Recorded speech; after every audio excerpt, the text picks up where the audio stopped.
I'm gonna be honest, I don't really even eat pork, but when I found out that Snoop Dogg had a rib recipe, fuck it. To make the dry rub, combine some brown sugar, garlic, fuck. What did I put in there? I'm just gonna put it on the screen, and yeah, we're gonna mix it well and rub it onto some baby back pork ribs. And don't forget to rub the bottom side, okay? We want to maximize the amount of flavor. Wrap it up, throw it into the oven at 300 for about 2 hours. Take it out and what is that? Don't worry, we still have to put the barbecue sauce on. Right here I'm using Sweet Baby Ray's honey barbecue sauce. Broiled it to let it caramelize, and let's go! Okay, who heard Drake's new music, bro? I literally cannot wait for the album. He really said, sins, I got sins on my mind and my friends. I'm in love with 2 dudes at a time, say they tens. Okay. Take a second to really ask yourself, when was the last time you had a hug? Is it days, weeks, maybe even never? Who cares? Who needs the warmth of another human being's touch when you can feel the warmth of French onion soup? Yes, sir! Starting off, I caramelized 3 large onions, a little bit of garlic, flour, white wine, beef stock, Worcestershire, and a couple sprigs of thyme. Let that cook for 10 minutes, taste it, and then if it's not salty enough, add some salt. And yeah, that's pretty much it. The hardest part really is to caramelize the onions because that shit takes like 2 hours. Top it off with some bread and Gruyere cheese, broil it, then add yourself some parsley. Y'all, I finally get to move into my own place next week. I have a new kitchen. I have a stainless steel refrigerator that makes ice. My price just went up.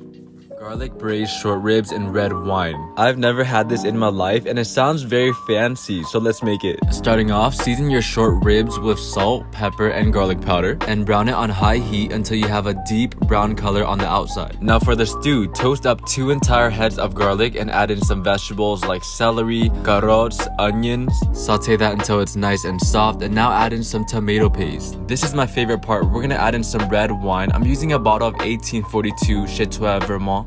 Nah, I'm fucking lying. I got the cheapest bottle from Sprouts. Beef stock, thyme, put your meat back in. And we're gonna cook this in the oven at 275 for 4 hours. Took it out and the meat was so soft that it fell off the bone. And yeah, I just ate it with some mashed potatoes that I bought at KFC. New Attack on Titan episode, 10 out of 10. We have Armin with the colossal peen, and we have Hanji's fine ass. Let's go. I'm gonna rewatch the episode. Never tried butter chicken. Okay, so let's make it. You're gonna season your chicken with grated ginger, garlic, and a ton of seasonings. This one being my favorite. It's called garam masala.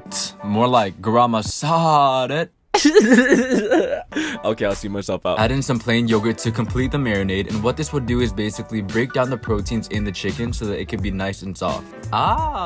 Okay, we like that. I threw it in the fridge overnight, and the next morning I browned it and got started on the sauce. I mean, we have butter, onions, garlic, ginger, all the seasonings that we use for our chicken, plus the addition of coriander. And yeah, that's pretty much it. Mix it, and add in your tomato puree. Blend everything together with the hand blender, or you could do it in batches in a regular blender. Finish it off with a little bit of sugar and heavy whipping cream and mix it so that we can get a nice orange color. Add the chicken back in, cook it in the sauce for about 10 more minutes or so, and that's pretty much it. Let's go! Shout out to all my Daisy kings and queens, man. You guys are cute as hell. Mwah! Picture this, okay? You're 11 years old, you walk into the mall with your parents.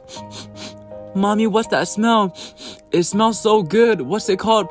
My son, that's the smell of cinnamon rolls. They're one of the most delicious desserts to ever exist. Really? Can we try one? No, we have fish and rice at home.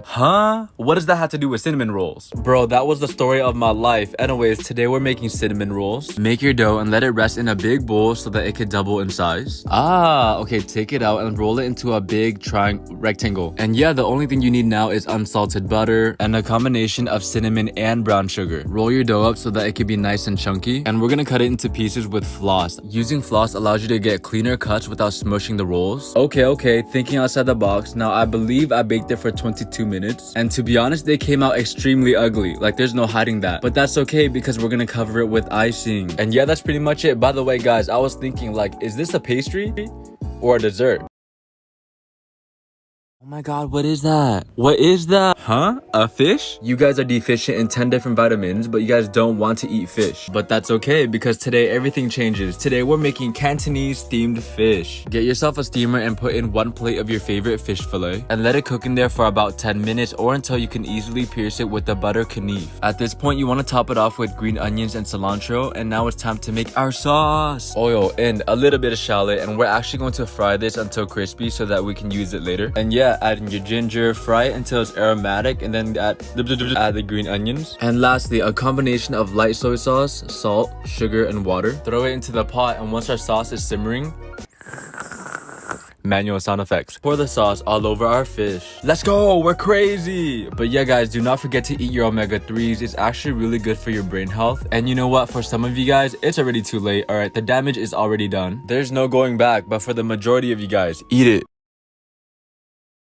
Levain Bakery is a very popular bakery in New York that's known for their gigantic cookies. And it doesn't seem like we'll be able to go there anytime soon, so let's try to make it at home. Yeah! Starting off, get yourself some brown and white sugar and mix it together with cold butter that's cut into small cubes. Slowly add in your eggs, and once we get it to an acai bowl consistency, we're gonna add in our flour, cornstarch, baking soda, and a little bit of salt to help us accentuate the flavors of the cookie. Accentuate? I like that! Okay, for this specific cookie, we're using walnuts and chocolate chips. Fold that into your dough, and once we form our cookie, we need it to be the size of a baseball. Now the recipe says to cook at 410 for 10 minutes. I did that and it was too raw. I would recommend 350 for 15 minutes. Feel free to experiment. But in conclusion, you should get something that looks like this. Not only is this the best cookie I've ever made, this is the biggest cookie I have ever seen with my own 2 eyes. I ate it, my skin broke out for a week straight, and I'd do it again.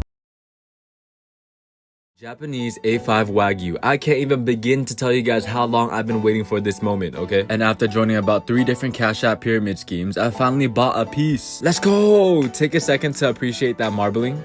Thank you. Starting off, get yourself a stainless steel pan on medium heat, and we're just gonna render out some of that Wagyu fat that I trimmed off earlier. Lay down your steak, and you want to cook it for about 1.5 minutes on each side with salt and pepper. The reason why we don't use that much seasoning is because you want to taste the quality of the meat, you know what I mean? Can you imagine eating this with like A1 sauce or ketchup? That is disrespectful. Take it out, cut it into cubes, and most importantly, add some parsley. No, for the first time ever, we cannot put parsley on this either. I saw this guy on YouTube eat it with salt, wasabi, and fried garlic, so I'm copying him. Ooh, he's copying, I'm telling. Anyways, yeah, some of the softest meat that I've ever had, pause, literally melts in your mouth. But most importantly, it got the mom seal of approval. Case closed. Everybody knew a hot Cheeto girl in high school, okay? You know what I'm talking about. She would eat hot Cheetos for breakfast and walk the mile during PE. Today's video is dedicated to my shorty because we're making hot Cheeto wings. Starting off, we're gonna season ourselves some flour, salt, pepper, garlic powder, onion powder, paprika. Basically everything you have in the cabinet. In our second bowl, we're gonna mix up some eggs. And the last thing we need are some hot Cheeto puffs. I don't have a food processor, so I had to improvise. Okay, you basically want small pieces so that we could bread our chicken. And yeah, just do the 3-step breading process like usual. This is easy. Make sure that you get as much hot Cheeto dust as you can on that chicken, and we're gonna deep fry it at 350 degrees for about, I think, 7 minutes. Wait for it. Does it look crazy? Like, it's so red it almost looks fake. As for the flavor, it went to the liquor store and it never came back. I think the hot Cheeto flavor gets canceled out once you fry it, so you need some sauce, okay? But other than that, the texture was crazy, and overall it was actually pretty good.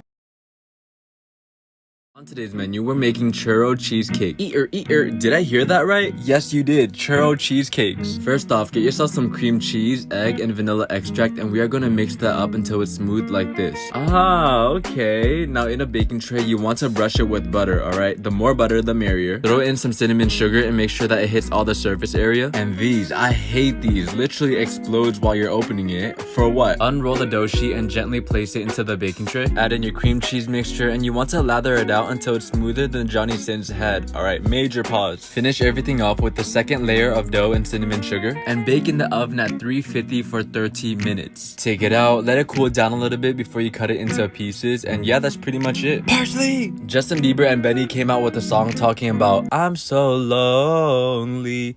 Bro, me too. But at least I'm gonna be lonely in my limited edition tie-dye parsley sweatsuit releasing next week. Bro, I can't.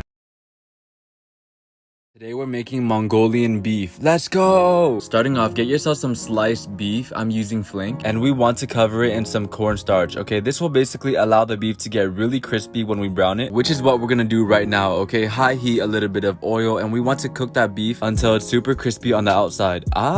Remember, when you're making Asian food, you need garlic, ginger, and green onions, okay? That's like having Stephen Curry, me, and Kevin Durant on the same basketball team. Too much power. Add in your soy sauce and water, dark brown sugar, and sesame oil. And once you get it to a simmer, we're gonna add in a cornstarch slurry to thicken up that sauce. Once the sauce gets thick enough to coat the back of a spoon, we're gonna add in our beef. Guys, I forgot the most important part, okay? I forgot to season the meat. I mean, it's swimming in sauce anyway, so I don't think it matters. PSA, okay? Do not DM me with the snowflake emoji talking about you icy, I'm a glacier. No, I do not have Quavo money for you, okay? I have McDonald's drive-thru money, and that's about it. Ooh, it's spooky.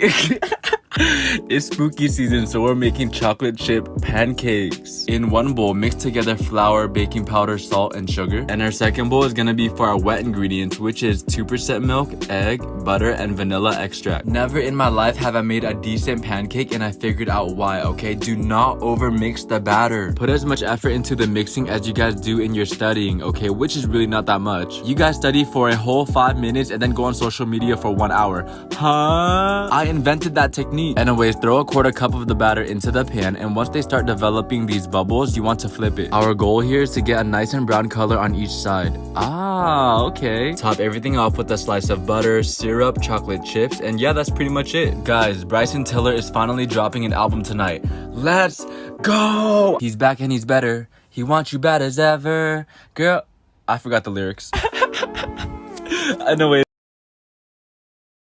Good morning, everybody. It's a beautiful day because today we're making fish and chips. Shout out to all my UK tings. Hey, who the hell is growling? My neighbor Steve is acting up again. Anyways, season your cod fillet with salt, pepper, garlic powder, and onion powder. And we're gonna copy and paste the same exact seasonings into a bowl of flour. It literally looks like it did nothing. Anyways, our second bowl is going to be the batter. Flour, salt, baking powder, and a little bit of beer. And if you're underage, you could just replace it with any carbonated drink except LaCroix because it tastes like fart water. I mean, beer does too. Dip your cod into the flour and then into the batter and then in some hot oil. And apparently you're supposed to tease it in. You naughty, you teasing me. Take your fish out when it's nice and crispy on the outside, and we're gonna serve it with some chips. Or fries. I'm American, so we say fries. Potato. Add some parsley. I know someone's gonna say, where's the mushy peas? Where's the peas? I don't like peas. That's why there's no peas. It's too early, man. I woke up in the butt crack of the morning to do this.